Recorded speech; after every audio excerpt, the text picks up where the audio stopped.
Hello, good morning बेटा। अभी हम लोग 12th क्लास केमिस्ट्री के अंदर सरफेस केमिस्ट्री चल रहा है आपका topic. And the last topic that we have completed is Hardy Schulze rule और उसकी कुछ एप्लीकेशंस देखी थी हमने कि आप इससे क्या क्या पता कर सकते हो। Now the next topic is causes of coagulation, क्योंकि लास्ट टॉपिक में हम यही पढ़ रहे थे कि कोगुलेशन अगर करना है आपको किसी कोलाइडल पार्टिकल का तो कैसे किया जाता है, अपोजिट चार्ज डालते हैं, कौन सा जो इलेक्ट्रोलाइट है वो बेटर कोगुलेशन करता है, what is coagulating value and power, ये सब हमने पढ़ा था। तो कॉजेज ऑफ कोगुलेशन पढ़ रहे हैं हम कि वो क्या क्या तरीके हैं या वेज कह लीजिए, वो कौन कौन से रास्ते हैं जिनसे आपका जो कोलाइडल पार्टिकल है वो कोगुलेट हो सकता है। Okay, so number 1 is electrophoresis. ये आपने पढ़ लिया है, अब आपके लिए चीज नई नहीं है कि इलेक्ट्रोफोरेसिस क्या है। जब आप किसी कोलाइडल सॉल्यूशन को इलेक्ट्रिक फील्ड की प्रेजेंस में रखते हैं तो कोलाइडल पार्टिकल के ऊपर या तो पॉजिटिव या तो नेगेटिव चार्ज होगा। अगर पॉजिटिव चार्ज है तो नेगेटिव टर्मिनल की तरफ भागेगा, नेगेटिव इलेक्ट्रोड की तरफ, और नेगेटिव चार्ज है तो पॉजिटिव टर्मिनल की तरफ भागेगा। अगर आप ये प्रोसेस बहुत ही लंबे टाइम तक करते हैं, जैसे मान लीजिए आपने एक यू शेप ट्यूब ली और उसके अंदर आपने कोलाइडल पार्टिकल और डिस्पर्शन मीडियम डिस्पर्शन फेज भरा हुआ है, this is positive terminal, this is negative terminal, और आपके जो पार्टिकल्स हैं colloidal that are positively charged, तो वो नेगेटिव टर्मिनल की तरफ भागेंगे। अगर आप यही प्रोसेस बहुत लंबे टाइम तक कर रहे हो तो सारे negatively charge particle positively charge particle negative terminal की तरफ जाके इकट्ठे हो जाएंगे। ये नेगेटिव टर्मिनल, ये पॉजिटिव टर्मिनल यहाँ जाके ये न्यूट्रलाइज हो जाएंगे, और ये प्रोसेस अगर लंबा चलेगा तो पीछे से कोलाइडल पार्टिकल आते रहेंगे, मतलब डिस्पर्शन फेज के जो पार्टिकल है वो यहाँ जाके इकट्ठे होते रहेंगे, और इकट्ठे होते होते वो आपस में एग्रीगेट होंगे, बड़ा पार्टिकल बनाएंगे, and finally they will settle down. ठीक है, तो कोगुलेशन हो जाएगा। तो मतलब अगर आपने ज्यादा लंबे टाइम तक इलेक्ट्रोफोरेसिस किया तो क्योंकि अपोजिट इलेक्ट्रोड की तरफ जाके इकट्ठे हो जाते हैं कोलाइडल पार्टिकल, वो वहां पे जब इकट्ठे होंगे तो आपस में जुड़ना शुरू हो जाएंगे, they will aggregate to form large size molecule, और लार्ज साइज मॉलिक्यूल जो है फिर वो सेटल डाउन हो जाएगा, that will not be stable, और फाइनली क्या हो जाएगा, कोगुलेशन हो जाएगा। ठीक है, नेक्स्ट है बाय म्यूचुअल प्रेसिपिटेशन। ठीक, म्यूचुअल प्रेसिपिटेशन का मतलब क्या है, if you know that colloidal particle in this solution is positively charged, तो आप उसको बाहर से कोई नेगेटिवली चार्ज कोलाइडल पार्टिकल डाल दो, कोगुलेट हो जाएगा। अगर तुम्हारा कोलाइडल सॉल्यूशन में जो पार्टिकल है दैट इज नेगेटिवली चार्ज, तो आप उसमें क्या डाल दो, बाहर से पॉजिटिव चार्ज डाल दो। जैसे मान लो कि मेरे पास FeOH थ्राइस का कोलाइडल पार्टिकल है, सॉल्यूशन है जिसमें FeOH thrice is positively charged, तो मैं क्या करूं, बाहर से आर्सेनिक सल्फाइड डाल दो।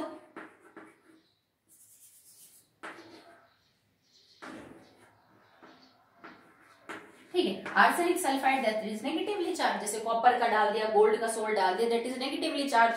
किसी मेटल हाइड्रोक्साइड का, एल्यूमिनियम हाइड्रोक्साइड का, इनका ले लिया, दैट इज पॉजिटिवली चार्ज। तो अगर आप पॉजिटिवली चार्ज कोलाइडल पार्टिकल को सेटल डाउन करवा रहे हो तो एक appropriate amount of negatively charge colloidal particle डाल दो, नेगेटिव पॉजिटिव आपस में टकराएंगे, उसके बाद उनकी जो है न्यूट्रलाइजेशन हो जाएगा, they will settle down. Negative है तो पॉजिटिव डाल दो, पॉजिटिव है तो नेगेटिव डाल दो। तो ये मेथड भी जो है वो आप यूज कर सकते हो फॉर द कोगुलेशन। ठीक है, नेक्स्ट देखिए थर्ड, बाय प्रोलॉन्ग्ड, या फिर डायलिसिस लिख लीजिए, prolonged dialysis.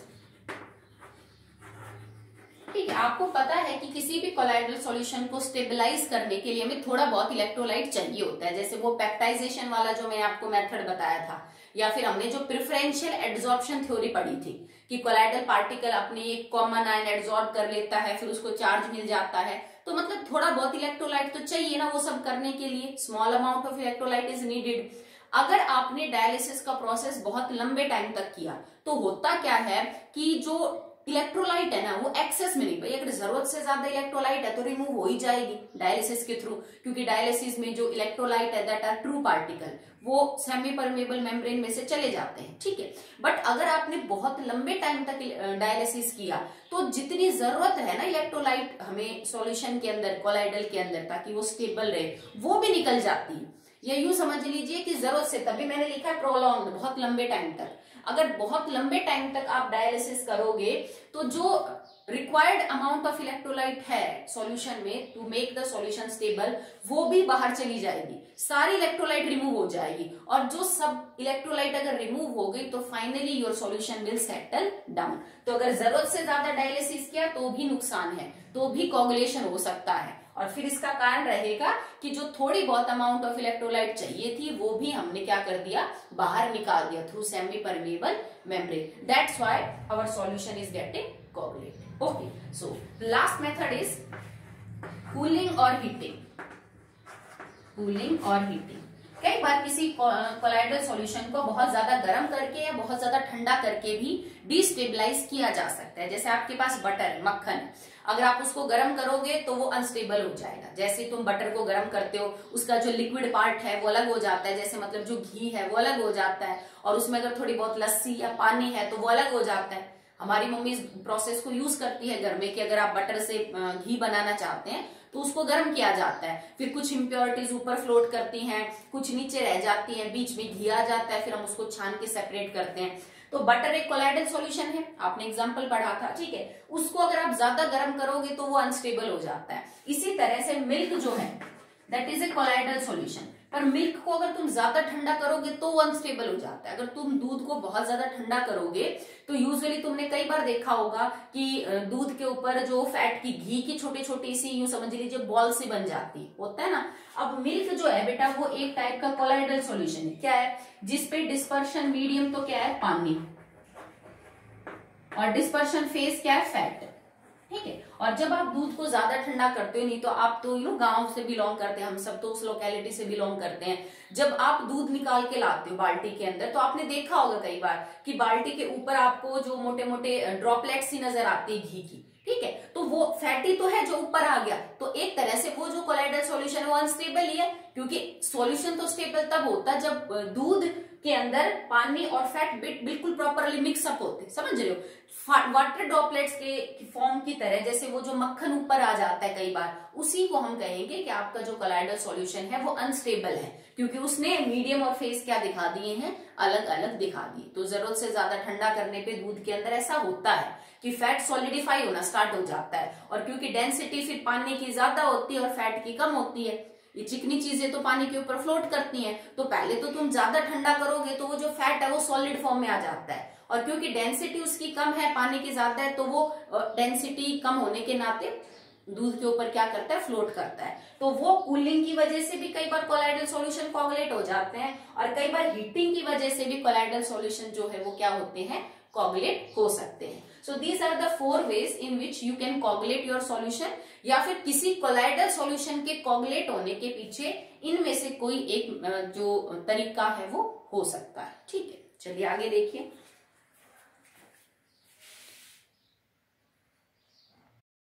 The next topic is stability of lyophilic and lyophobic colloidal salt, ठीक है। So the stability of lyophilic and phobic colloidal sol, ज्यादा स्टेबल कौन है, रीजन क्या है। सो आपको पता है कि लायोफिलिक जो है that is more stable as compare to the lyophobic colloidal sol, और उसका कारण क्या है।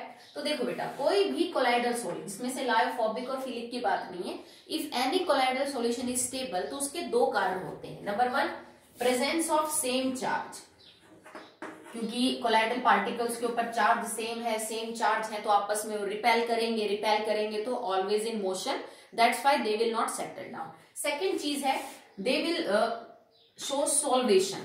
मैं हाइड्रेशन भी लिख सकती थी, बट हमेशा जरूरी नहीं है कि पानी ही एज एन मीडियम मौजूद हो।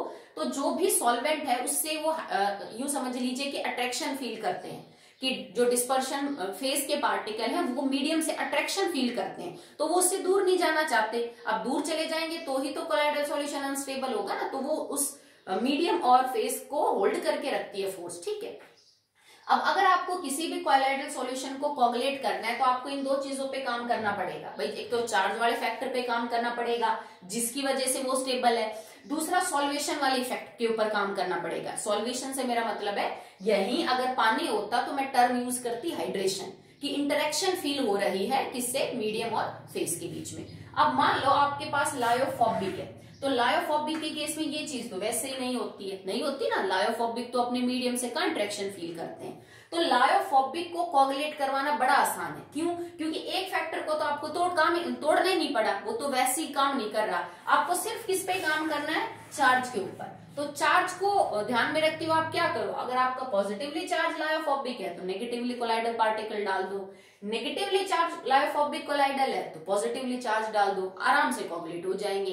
तो मतलब एक इलेक्ट्रोलाइट डाल दो रिक्वायर्ड अमाउंट में, जो कि या फिर अपोजिटली चार्ज कैरी करते हो, नहीं तो कोई कोलाइडल पार्टिकल ही डाल दो जिसपे अपोजिट चार्ज हो, बस आपका लायोफोबिक कोलाइडल सॉल्यूशन कोगुलेट हो जाएगा। It is easy to coagulate, तभी तो हम बोल रहे हैं कि कम स्टेबल होते हैं लायोफोबिक, ठीक है। क्योंकि दूसरा फैक्टर तो इनको भाई रखना ही नहीं पड़ता हमें ध्यान में, क्योंकि वो तो वैसे ही काम नहीं कर रहा। बट अगर आपको लायोफिलिक को कोगुलेट करवाना है तो आपको दोनों फैक्टर्स के ऊपर काम करना पड़ेगा।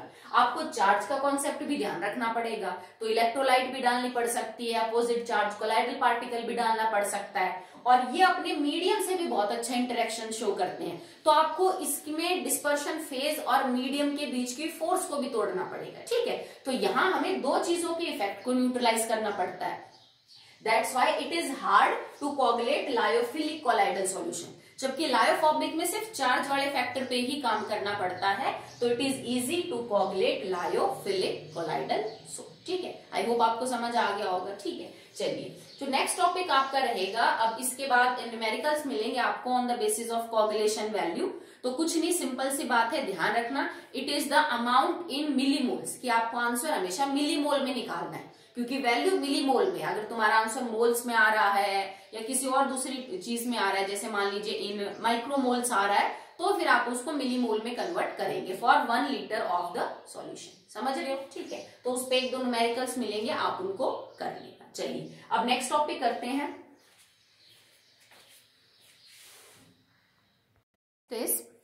The protective action of lyophilic colloidal sol. अब क्योंकि लायोफोबिक बहुत आसानी से कोगुलेट हो जाते हैं, तो लायोफोबिक को कोगुलेट होने से बचाने के लिए हम लायोफिलिक का सहारा लेते हैं, और लायोफिलिक प्रोटेक्ट करता है लायोफोबिक कोलाइडल सॉल्यूशन को टू गेट्स कोगुलेटेड, ठीक है। इसी को हम बोल रहे हैं कि लायोफिलिक का जो है वो प्रोटेक्टिव एक्शन है। होता क्या है बेटा, कि अगर आपके पास मान लीजिए कोई कोलाइडल पार्टिकल है, दिस इज लायोफोबिक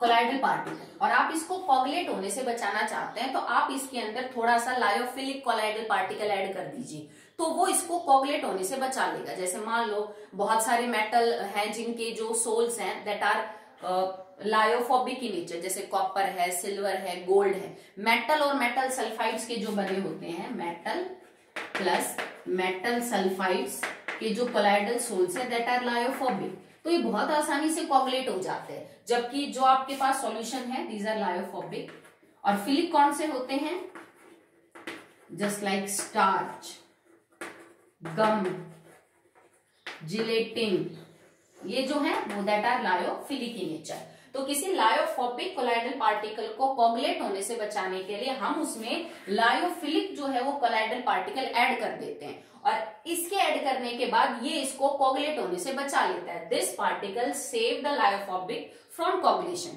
और इसी को हम बोलेंगे the protective action of lyophilic colloidal sol. और ये जो कोलाइडल पार्टिकल है जो ऐसा कर रहा है, प्रोटेक्ट कर रहा है इस लायोफोबिक कोलाइडल सोल को, इसे हम कहेंगे द प्रोटेक्टिव कोलाइड, ठीक है। अब इसके पीछे का अगर रीजन पता करें कि ऐसा हो कैसे रहा है, तो बहुत क्लियर कट थ्योरी तो नहीं है, पर ऐसा अज्यूम करते हैं कि लायोफोबिक के ऊपर जो लायोफिलिक है वो जाके ऐसे चिपक जाते हैं, ठीक है। ये जो है that is lyophobic philic particles, ठीक है भाई। लायोफोबिक अंदर रह गया और उसके चारों तरफ एक शीट सी बना लेते हैं, एक लेयर सी बना लेते हैं, कौन, जो लायोफिलिक कोलाइडल पार्टिकल है वो। तो अब जो बाहर मीडियम से इंटरेक्शन करेंगे दैट इज एक्चुअली लायोफिलिक, और वैसे भी वो तो बहुत स्ट्रॉन्ग अट्रैक्शन फील करते हैं किससे, मीडियम से।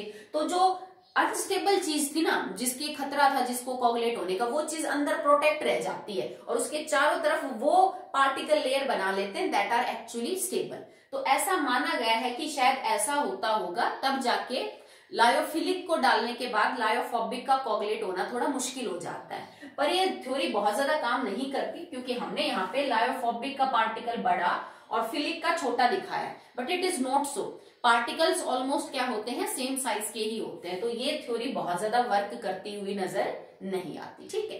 पर हम इसको पढ़ेंगे कि प्रोटेक्टिव एक्शन ऑफ लायोफिलिक के अंदर, after adding lyophilic sol to the lyophobic, the coagulation time या coagulation period for lyophobic gets increase. वो काफी लंबे टाइम तक चल जाएगा कोगुलेट हुए बिना, और इसी को हम किसी लायोफिलिक का प्रोटेक्टिव एक्शन बोलते हैं कि प्रोटेक्टिव एक्शन है भाई इस लायोफिलिक कोलाइडल सोल का। और जो लायोफिलिक कोलाइडल सोल ऐसा कर रहा है उसको हम बोलेंगे प्रोटेक्टिव कोलाइड है। This is protective colloid, okay.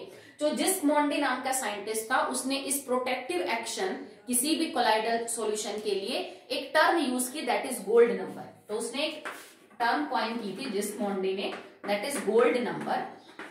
और ये किसी भी लायोफिलिक कोलाइडल सॉल्यूशन के प्रोटेक्टिव एक्शन को समझाने का तरीका होता है। पावर समझ लीजिए, जैसे कोगुलेटिंग पावर थी उसी तरह ये है कि भाई आप कितना लायोफोबिक कोलाइडल सॉल्यूशन डालेंगे, लायोफोबिक कोलाइडल पार्टिकल डालेंगे ताकि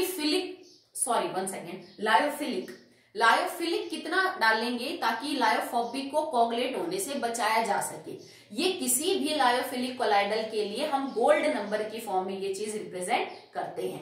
गोल्ड नंबर की डेफिनेशन बड़ी इंपॉर्टेंट है बिकॉज इसके अंदर कई डाटा यूज होते हैं और वो डाटा याद करने पड़ते हैं आपको। अगर आपने इधर उधर कर दिया 1%, 10%, 1 ml to 10 ml तो फिर आपका जो है वो गलत हो जाएगा। तो इसपे न्यूमेरिकल बड़े छोटे छोटे होते हैं। मेन चीज इज द डेफिनेशन, वो आपको याद करनी पड़ेगी। और गोल्ड नंबर कुछ नहीं, लायोफिलिक कोलाइडल सोल के प्रोटेक्टिव एक्शन को समझाने के लिए हम एक टर्म यूज करते हैं, ओके। तो चलिए now the definition. The gold number.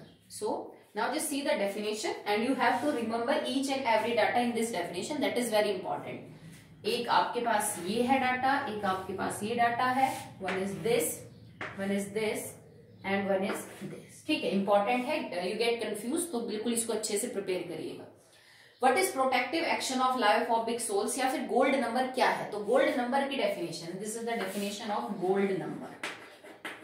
So gold number is the minimum mass of a lyophilic colloidal solution। भाई तुम प्रोटेक्टिव एक्शन करना चाहते हो तो लायोफोबिक में लायोफिलिक तो डालोगे, तो कितना, कम से कम कितना लायोफिलिक कोलाइडल सॉल्यूशन आप डाल रहे हो लायोफोबिक में इन मिलीग्राम्स। तो मतलब लायोफिलिक कोलाइडल सॉल्यूशन का मास होना चाहिए मिलीग्राम में, कितना, कम से कम कितना मिलीग्राम डालो आप lyophilic colloidal solution, which must be added to, ठीक है। कितने में डालना है? 10 ml standard red gold sol. अब देखो गोल्ड का जो सोल है वो एक मेटल का सोल है और मेटल का सोल क्या है बेटा? लायोफोबिक। तो आपने स्टैंडर्ड मान लिया कि भाई इसमें गोल्ड के सॉल्यूशन में कितना डाले ताकि कोगुलेशन ना हो। तो हमने एक स्टैंडर्ड रेड गोल्ड सोल लिया है क्योंकि आपने पढ़ा था, शायद मैंने आपको बताया हो कि गोल्ड का भी जो सॉल्यूशन है, because you have the range in colloidal solution from 1 nanometre to 1000। तो कोलाइडल पार्टिकल का साइज तो कुछ भी हो सकता है इस रेंज के बीच में, और साइज के हिसाब से जो आपका गोल्ड का सोल है ये अपना रंग भी बदलता है। It can B purple, blue, golden और रेड। तो रेड कब होता है? जब पार्टिकल का साइज बहुत छोटा हो। तो हमें एक ऐसा सॉल्यूशन बनाना है गोल्ड का जिसमें पार्टिकल का साइज छोटा हो, रेड उसकी अपीयरेंस हो, और एक्चुअली में परसेंटेज क्या हो इस सॉल्यूशन के अंदर जो गोल्ड है दैट इज 0.0053 टू 0.0058% होना चाहिए, ठीक है। मतलब आपको कोलाइडल सॉल्यूशन गोल्ड का एक ऐसा बनाना है जिसमें एक्चुअली में गोल्ड इतने परसेंट के बीच में वेरी करता हो, और इतने परसेंट में जो साइज होगा वो कोलाइडल पार्टिकल का छोटा ही होगा, बहुत बड़ा नहीं होगा, तभी वो रेड कलर का होगा। और ये जो स्टैंडर्ड गोल्ड सोल आप बनाओगे इस कंपोजिशन का, इसका आपको 10 ml लेना है, ठीक है। इसके अंदर आप लायोफिलिक का कितना अमाउंट डालते हो मिलीग्राम में, कम से कम, ताकि सो दैट नो कोगुलेशन अकर, ताकि कोई कोगुलेशन ना हो जब आप 1 ml 10% NaCl, बिकॉज ये हमारी इलेक्ट्रोलाइट है जिसमें दोनों चार्जेस अवेलेबल है बेटा, पॉजिटिव एंड नेगेटिव। तो पॉजिटिव चार्ज है तो नेगेटिव कोगुलेट करवा देगा, नेगेटिव है तो positive. So that no coagulation occur when this solution is rapidly added to it. करना क्या है कि हमें एक लायोफोबिक को कोगुलेट होने से बचाने के लिए लायोफिलिक डालना है, ठीक है। लायोफिलिक डालना है, और कैसे डालना है कि भाई कितना डाले, कम से कम कि लायोफिलिक डालने के बाद अगर मैं इसमें एक इलेक्ट्रोलाइट डाल लूं तो भी कोगुलेशन ना हो, ठीक है, तभी तो उसका प्रोटेक्टिव एक्शन है कि अगर आपने लायोफिलिक डाल दिया तो कोगुलेशन से बचा रहा है, कि अब इलेक्ट्रोलाइट डाल दीजिए तो भी कोगुलेशन नहीं हो रहा। This is gold number. Okay, so now start again. Minimum amount किसी भी लायोफिलिक कोलाइडल सोल का मिलीग्राम में, ठीक है, जो आप डाल लो 10 ml स्टैंडर्ड गोल्ड सोल में, जो कि इस कंपोजिशन से बनाया गया हो, ठीक है। मिनिमम अमाउंट किसी भी लायोफिलिक कोलाइडल सोल का जो मिलीग्राम में आप डाल लो एक 10 ml स्टैंडर्ड गोल्ड सोल में, ताकि कोई कोगुलेशन ना हो। अगर आपने 1 ml 10% NaCl जल्दी जल्दी डाला तो भी, ठीक है। अगर आप किसी सॉल्यूशन में 1 ml 10% NaCl डाल रहे हो रैपिडली, भाई 10% NaCl सॉल्यूशन का मतलब तो समझ रहे हो, उसका आपको 1 ml लेना है, आपने किसी सॉल्यूशन के अंदर वो जल्दी से डाला और तो भी कोगुलेशन नहीं हो रहा।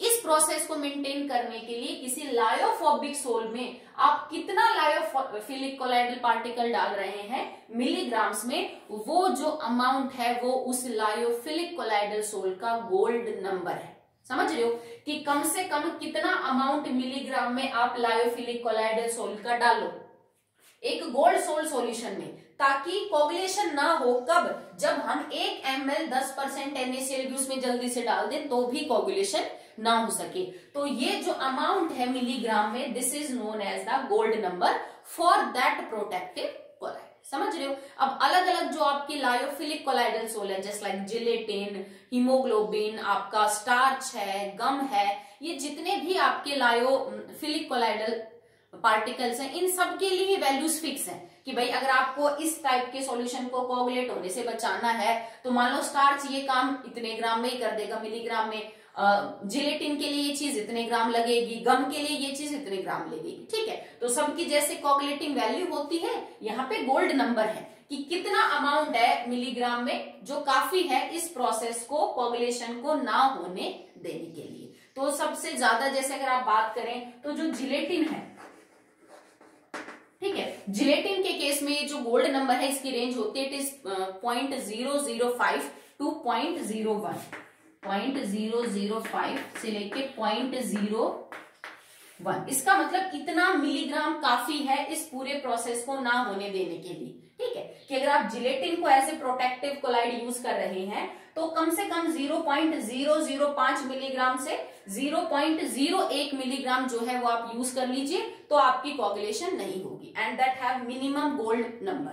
तो मतलब सबसे अच्छा पावर है जिलेटिन का, वो सबसे कम क्वांटिटी यूज करके भी आपकी कोगुलेशन को रोक देगा। जबकि जो सबसे ज्यादा गोल्ड नंबर है दैट इज फॉर स्टार्च।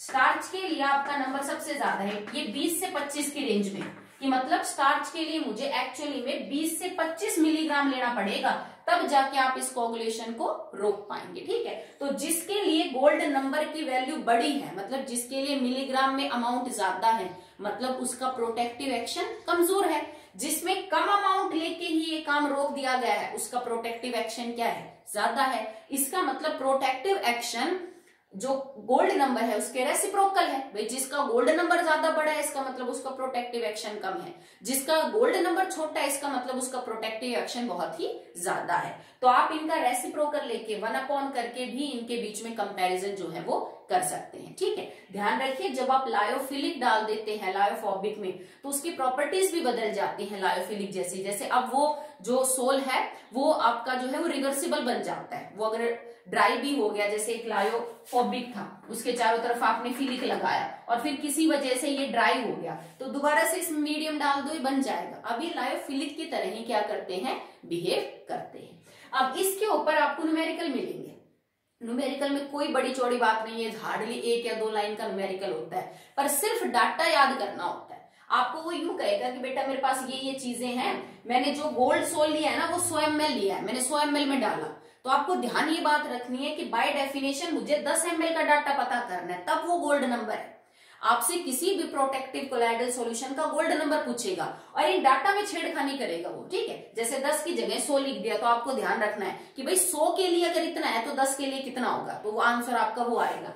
यहाँ पे 1 ml की जगह मान लीजिए 10 ml लिख देगा कि 1 ml 10% NaCl की जगह 10 ml लिया है, तो भी आपको ध्यान रखना है कि हमें तो डाटा 1 ml के हिसाब से चाहिए, नॉट फॉर द 10 ml। यहाँ मिलीग्राम की जगह हो सकता है तुम्हें ग्राम दे दे, तो अभी तुम्हें ग्राम को किस में कन्वर्ट करना है, मिलीग्राम में कन्वर्ट करना है, ठीक है। तो इजी न्यूमेरिकल है, 1 या 2 ही मिलेंगे, कुछ नहीं, आप सिर्फ डाटा को ध्यान रखिए, बाकी आपको कुछ नहीं ना। और इनके जो आंसर है ना वो बड़े ही क्लोज होते हैं। जैसे मान लो तुम्हारा गोल्ड नंबर आना था ये 0.3, तो ऑब्जेक्टिव टाइप क्वेश्चंस में आपको क्या मिलेगा 0.33 या फिर मिलेगा 0.03 या आंसर मिल सकता है 30।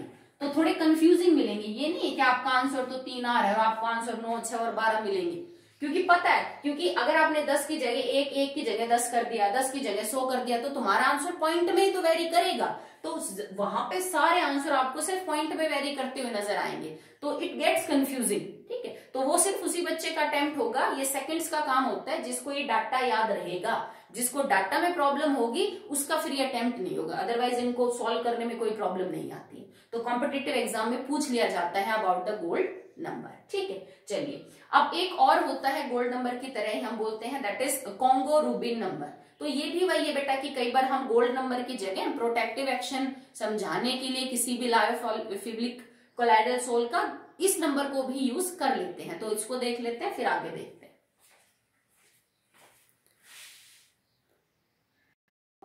The next number for explaining the protective action of colloidal soles, lyophilic, is Congo Rubin number। तो कई बार इसको भी यूज कर लेते हैं। तो ये क्या है, it is the minimum amount of a lyophilic colloidal sol in milligram, same, ठीक है, that prevent the colour change of. अब ये जो बात है ना, ये हमारी गोल्ड नंबर वाले डेफिनेशन में भी लागू होती है। मैंने बोला था कि गोल्ड का जो सॉल्यूशन है उसकी रेंज है बेटा, it can be from 1 nanometer particle size to 1000 nanometer. और जब गोल्ड के पार्टिकल का साइज बदलता है ना, तो गोल्ड अपने कोलाइडल सॉल्यूशन का रंग बदलता है। जो हमने लिया था वो स्टैंडर्ड रेड गोल्ड सोल था, मतलब उसमें पार्टिकल का साइज इतना छोटा था कि वो लाल कलर का नजर आ रहा था। अगर आपकी कोगुलेशन हुई, इसका मतलब पार्टिकल आपस में जुड़ के बड़े पार्टिकल बनाएंगे, तभी तो कोगुलेशन होगी। और अगर रेड गोल्ड सोल के पार्टिकल आपस में एग्रीगेट होके बड़े होने लग गए, तो उस रेड गोल्ड सोल का कलर भी चेंज होगा। It can B blue, purple, और फाइनली वो गोल्डन हो जाएगा।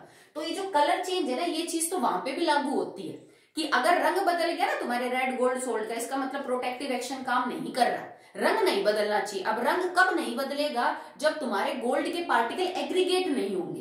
एग्रीगेट कब नहीं होंगे, तो इसका मतलब कोगुलेशन क्या है, नहीं होगा। तो यहाँ पे क्या है कि किसी भी लायोफिलिक कोलाइडल सोल का कितना आपने वजन डाला, कम से कम मिलीग्राम में, ताकि वो कलर चेंज होने से रोक सके। किसका, 100 ml 0.01% कॉन्गो रूबिन डाई, ठीक है, एक डाई होती है। इसका अगर आपने 100 ml सॉल्यूशन ले रखा है जिसकी परसेंटेज कंपोजिशन 0.01 है, ठीक है, और इसके अंदर आपको क्या डालना है, 0.16 ग्राम इक्विवेलेंट ऑफ KCl। तो KCl हमारे यहाँ पे किसका काम कर रहा है, इलेक्ट्रोलाइट का। मतलब कम से कम कितना मिलीग्राम आप किसी लायोफिलिक कोलाइडल सोल का डालो ताकि वो कलर चेंज होने से रोक सके। किसका, 100 ml 0.01% कॉन्गो रूबिन डाई का, जब हम उसके अंदर 0.16 ग्राम KCl को ऐड करें। मतलब आप ये इलेक्ट्रोलाइट ऐड कर रहे हो ताकि ये वाला जो सोल है ये कोगुलेट हो जाए, पर कितना लायोफिलिक कोलाइडल पार्टिकल ऐड करोगे मिलीग्राम में, ताकि इसके रंग को बदलने से रोका जा सके। और इसका रंग कब बदलेगा, जब पार्टिकल बड़े होंगे, एग्रीगेट होंगे, कोगुलेशन की तरफ जा रहे होंगे। तो आपको इसका कलर चेंज होने से रोकना है। कितना अमाउंट डालो लायोफिलिक का मिलीग्राम में, ताकि ये कलर चेंज ना हो सके, वो अमाउंट कहलाया जाएगा that is Congo rubin number, ठीक है। आई होप आपको समझ में आया होगा। Sometimes we use gold number and sometimes it. इसमें ये जो ग्राम इक्विवेलेंट है, ये आपको ध्यान हो गया, ओपाई टर्म। ग्राम इक्विवेलेंट किस तरह से निकालते हैं, it is equal to mass given. जैसे मुझे KCl का ग्राम इक्विवेलेंट निकालना है, तो मास ऑफ KCl जो भी गिवन होगा in gram, 5, 2, 10 gram, divided by the equivalent weight of KCl। अब इक्विवेलेंट वेट किसी भी कंपाउंड का निकालने के लिए क्या तरीका होता है, जैसे KCl में मेरे को K पॉजिटिव का निकालना हो, Cl नेगेटिव का निकालना हो, तो K का मॉलिक्यूलर मास डिवाइडेड बाय इस पे चार्ज जो है वो +1, Cl का molecular mass atomic mass divided by इसका चार्ज। तो ये आपको पता है इक्विवेलेंट वेट कैसे निकालते हैं। तो ये जो ग्राम इक्विवेलेंट हमने लिखा है that is equal to mass given divided by the equivalent weight. Okay, तो आज के लिए इतना ही। अगला जो टॉपिक है दैट इज इमल्शन, तो वो सिलेबस में है नहीं बेटा, नॉट बिकॉज ऑफ कोरोना, वो पहले से ही डिलीट हो चुका है, ठीक है।